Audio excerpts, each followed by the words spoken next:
नाजरीन, आपका आगमऊ में खैर मकदम है। मैं हूं नौशाद अंसारी। आदाब। 45 डिग्री टेम्परेचर के दरमियान सपा सुप्रीमो अखिलेश यादव बजरिए हेलीकॉप्टर घोसी पार्लिमानी हलका से सपा व इंडिया इत्तेहाद के उम्मीदवार राजू राय की हिमायत में चुनाव प्रचार के आखिरी दिन मऊ ज़िले के कोपागंज के मैदान में पहुंचे। सियासी टेम्परेचर के सामने 45 डिग्री वाली शदीद गर्मी का टेम्परेचर भी फीका पड़ गया और वर्कर्स अखिलेश यादव की एक झलक पाने के लिए बेताब नज़र आ रहे थे। जैसे ही अखिलेश यादव का हेलीकॉप्टर कोपागंज पेट्रोल पंप के पास मैदान में पहुंचा, वर्करों का जोशो खरोश बढ़ गया और वो अखिलेश यादव जिंदाबाद के नारे ज़ोर ज़ोर से लगाने लगे। अखिलेश यादव हेलीकॉप्टर से निकलकर सीधे स्टेज पर पहुंचे और लोगों की जानिब हाथ हिलाकर वर्करों की हौसला अफजाई की। उन्होंने राजू राय का हाथ पकड़कर हवा में उठाया और फिर उन्हें भारी अक्सरियत से जिताने की पुरजोर अपील की। इजलास आम को खिताब करते हुए बीजेपी पर जमकर हमला करते हुए महंगाई, बेरोजगारी, करप्शन, इलेक्टोरल बॉन्ड से लेकर पेपर लीक और हज़ारों करोड़ रुपए अडानी और अंबानी के राइट ऑफ करने जैसे मुद्दों पर जमकर हमला किया। उन्होंने मज़ीद कहा कि जैसे ही इंडिया इत्तेहाद की सरकार बनेगी, अग्निवीर को फौरी ख़त्म किया जाएगा। इतना ही नहीं, पहले की तरह मुस्तकिल नौकरी भी मिलेगी। उन्होंने बुनकरों को पहले से भी बेहतर सहूलियत देने का अज़्म किया। आइए नाजरीन, हम आपको पूरी तफसीलात दिखाते हैं और सुनाते हैं क्या कहते हैं अखिलेश यादव। आग न्यूज़ के लिए मऊ से ब्यूरो रिपोर्ट। गृह मंत्री है, रक्षा मंत्री है और अब तो गवर्नर साहब भी गांव-गांव घूम रहे हैं और यहाँ उत्तर प्रदेश सरकार के दोनों उप मुख्यमंत्री और दर्जनों मंत्री पहुंचो गए। हाथ उठाकर सदन सिंह को बोलो, विपक्षियों की जमानत। लेकिन इस बार मऊ वाले इनको छोड़ने वाले नहीं है। और देखिए, 100 पार का नारा दे रहे थे, याद है कि नहीं याद है? जो 400 पार का नारा दे रहे थे, लेकिन 6 चरणों के चुनाव के बाद और जो जनता का गुस्सा उन्होंने 7वें आसमान पे देखा है, तब से 400 पार नहीं 400 हार याद आ रही है उन्हें। किया था उसको हम लोग बाद में समझ पाए। हमारे साथी जानते होंगे, कुछ लोकसभा के बारे में जो गिनती है, जो लोकसभा के सांसद हैं, वो लोकसभा में 543 बैठते हैं। और अगर ये बीजेपी वाले 400 पार की बात कर रहे थे, तो बताओ 543 में 400 पार कितनी सीटें हैं? 100। इस बार इन्हें 143 भी नहीं मिलेगी और इसलिए तरसाएगी, क्योंकि इस बार इन्होंने किसानों को धोखा दिया, नौजवानों को धोखा दिया, हमारी माताएं बहनों को धोखा दिया। इस बार इन पर ये तीनों लोग मिलकर के वार करने जा रहे हैं, त्रिकोणी वार होने जा रहा है। हमारा किसान तो पहले से ही दुखी नाराज है इनसे। इन किसानों को कहा इन्होंने कि आय दोगुनी हो जाएगी। मुझे सुनने में आया है कि देश के प्रधानमंत्री, देश के गृह मंत्री, मुख्यमंत्री और जिनको कोई नहीं जानता वो उप मुख्यमंत्री कई बार आए हैं यहाँ, कई बार आ गए हैं और उन्हें पता है कि घोसी का परिणाम क्या था। उन्हें जब घोसी का परिणाम पहले ही पता है, तो सोचिए क्यों आ रहे थे वो इसलिए आ रहे थे कि आप अपने वोट के दिन सावधान रहना। बताओ, वोट के दिन आप लोग सावधान रहोगे कि नहीं रहोगे? जहां इन्होंने किसानों को धोखा दिया था, हमारे नौजवान जानते होंगे कि एक एक नौजवान को इन्होंने जब कभी परीक्षा देने गया तो इन्हें धोखा मिला है, लेकिन इन्होंने उन्हें भी नहीं छोड़ा, वैक्सीन वालों को। याद है आपको और हमें सबको वैक्सीन लगवा दी, कोई बचा तो नहीं जिसको वैक्सीन न लगी हो, सबको वैक्सीन लगवा दी। और हमारे जो पुलिस के भाई लोग हैं ये लगवाना नहीं चाहते थे, इनको भी वैक्सीन लगवा दी। और बताओ वैक्सीन लगने से जान को खतरा हो गया कि नहीं हो गया? और सुनने में आया है कि जिन्होंने वैक्सीन लगवा ली है उन्हें बीमारी होने जा रही है, न केवल बीमारी बल्कि हार्ट अटैक भी हो रहे हैं। बताओ ये व्यवस्था की बीजेपी ने कि नहीं की? और सच्चाई तो ये है कि आज सब दवाई महंगी हो गई है और भाषा तो बदली है, लेकिन जो साथी हमारे प्रधान सांसद जी का भाषण सुन रहे होंगे वो जान रहे होंगे कि पता नहीं क्यों प्रधान सांसद जी एम शब्द के पीछे पड़ गए हैं या मां शब्द के पीछे पड़ गए हैं। जहां कभी उन्होंने मीट को लेकर के कुछ कहा, मच्छी को लेकर के कुछ कहा, और जब उन्हें कुछ होश नहीं रहा तो वो मुजरे तक पहुंच गए और उससे उभरे भी नहीं थे। तब तक महात्मा गांधी जी को याद करने लगे।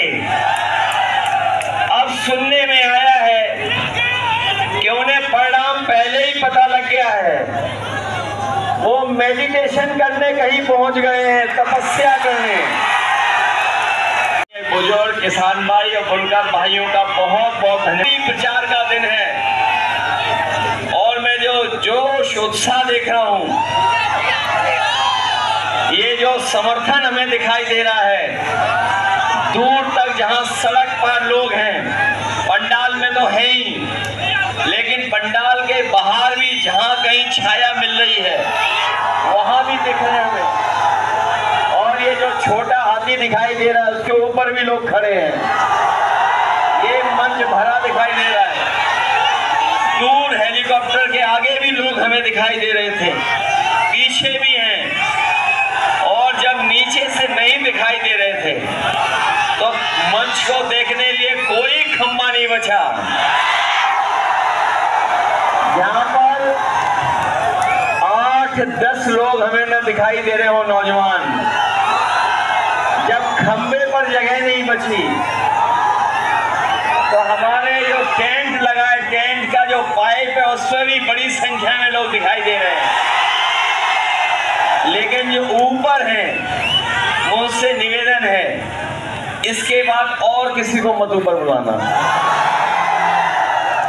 जहां पेड़ है पेड़ पे भी लोग हैं।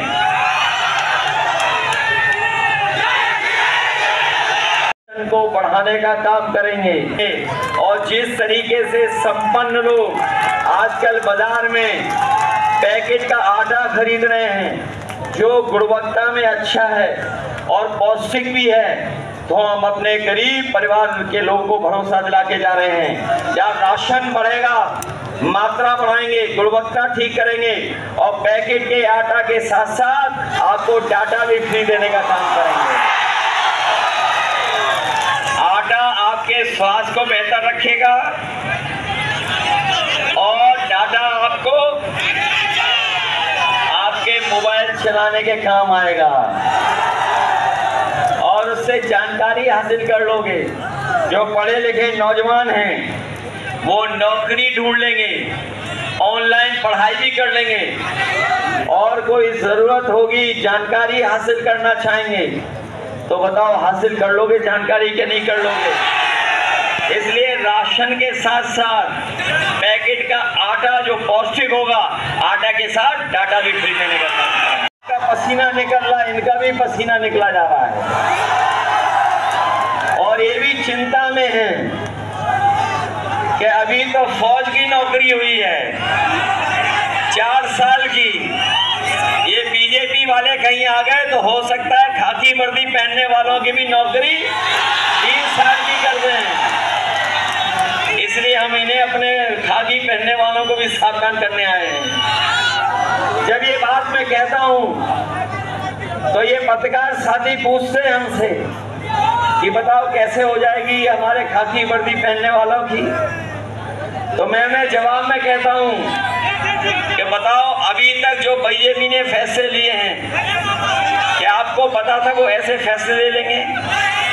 क्या आपको पता था कि रेलवे स्टेशन बेच देंगे? क्या आपको पता था ट्रेनें बेच देंगे?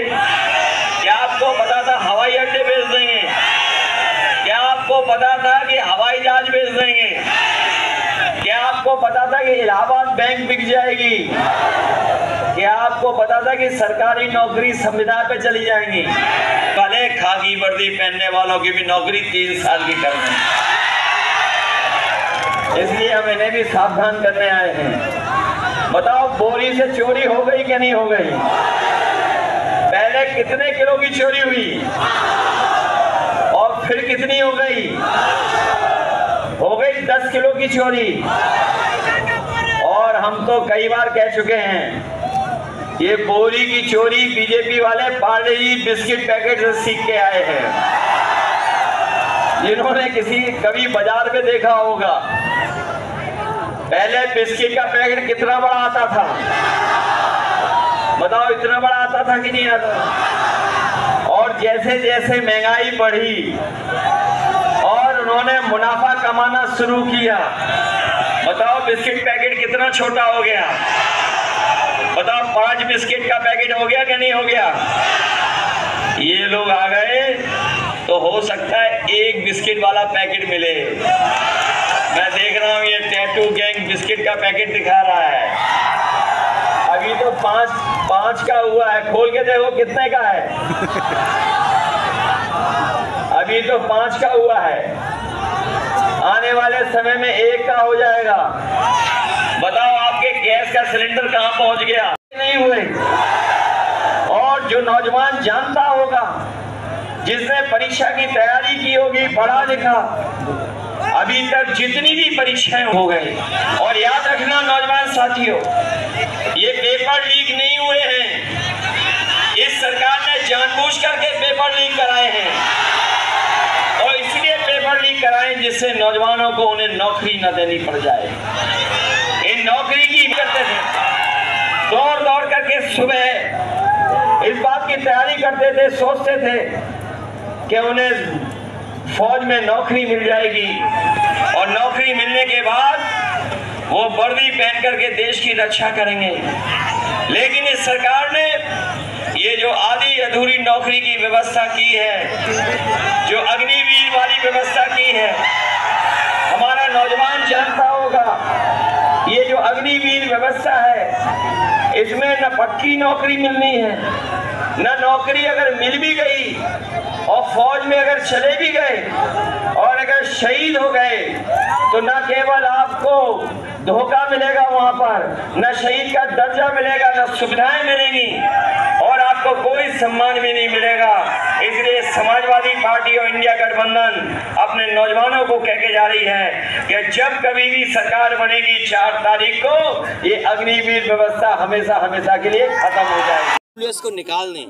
जो 40% का ब्लॉक है उसमें धर्म है, तो आप सोचिए अगर 40% जो ऊपर वाला आरक्षण है, अगर पहले वाली आरक्षण व्यवस्था होती तो इसमें पिछड़े, दलित और आदिवासियों के बच्चे भी आते, उनको अपनी सीमा में रोक दिया है। तो आप बताइए धर्म के आधार पर आरक्षण किसने किसको ज़्यादा दिया है?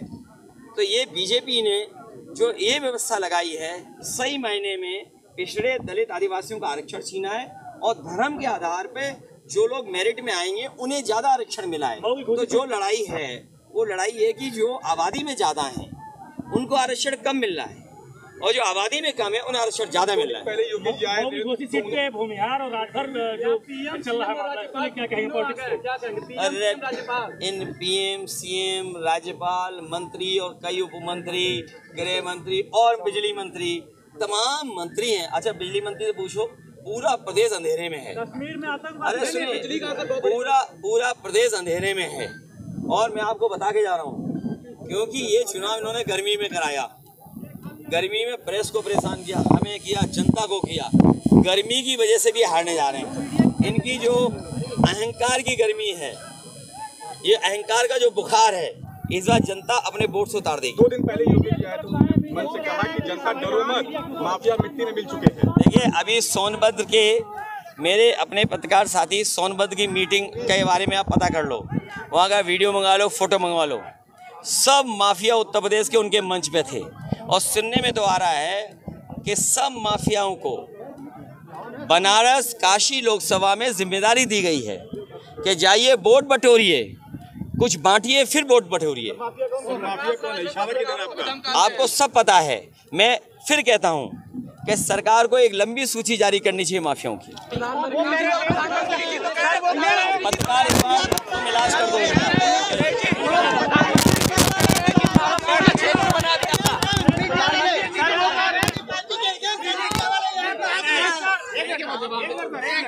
बात कर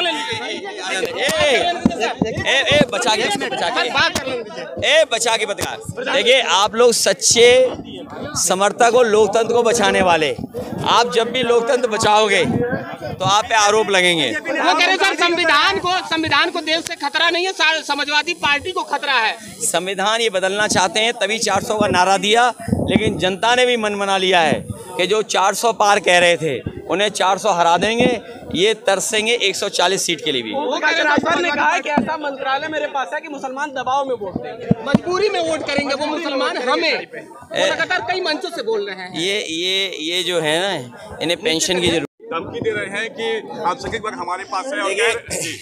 और यहाँ की जनता अपने भविष्य को लेकर के और अपने जीवन में खुशहाली लाने के लिए, और उनको पता है लोकतंत्र में एक वोट उनके जीवन में बदलाव लाने का काम करेगा। इसलिए कोई डराए धमकाए गाली गलौज करे, लोग रुकने वाले नहीं हैं।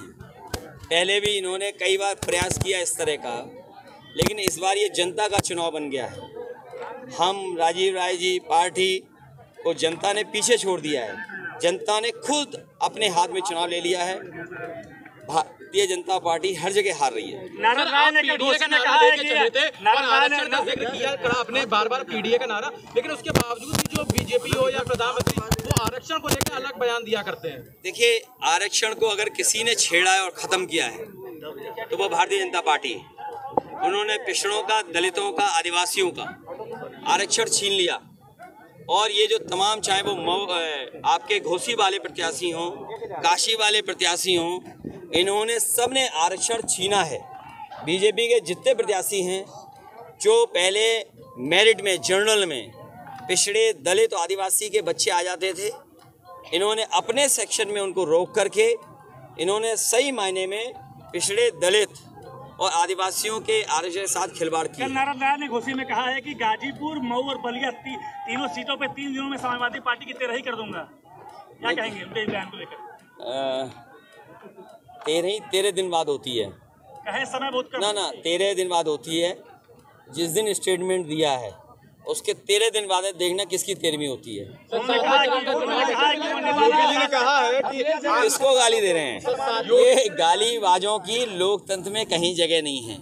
जनता अपना वोट अपने विवेक से, अपनी समझ से डालेगा। और ये गालीबाज लोग, ये दल बदलू लोग, स्वार्थी लोग, धोखेबाज लोग, इनका कोई चरित्र नहीं है।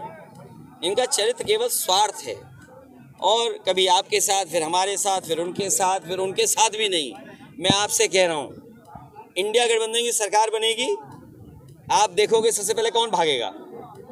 कौन भागेगा? आप लोग लेंगे ओम प्रकाश को? नहीं, हम तो नहीं लेंगे, लेकिन वो प्रयास तो करेंगे भागने का। ये स्वार्थी लोग हैं। इस बार जनता ने मन बना लिया है, कैसे कोई भी स्वार्थी लोगों को मौका नहीं मिलने जा रहा। योगी जी कह रहे हैं कि आरक्षण इंडिया गठबंधन समाप्त करने वाला है और धर्म के आधार पे मुस्लिमों को देगा। मैं अपने समझदार पत्रकार साथियों से कहूंगा कि जो अब आरक्षण व्यवस्था है, जो बीजेपी की सरकार में आरक्षण व्यवस्था लागू हुई है, उसमें पिछड़े, दलित, आदिवासियों का आरक्षण उन्होंने छीना है। और जो 50% स्लॉट है, जिसमें अगड़े EWS हैं, तो अगर हम EW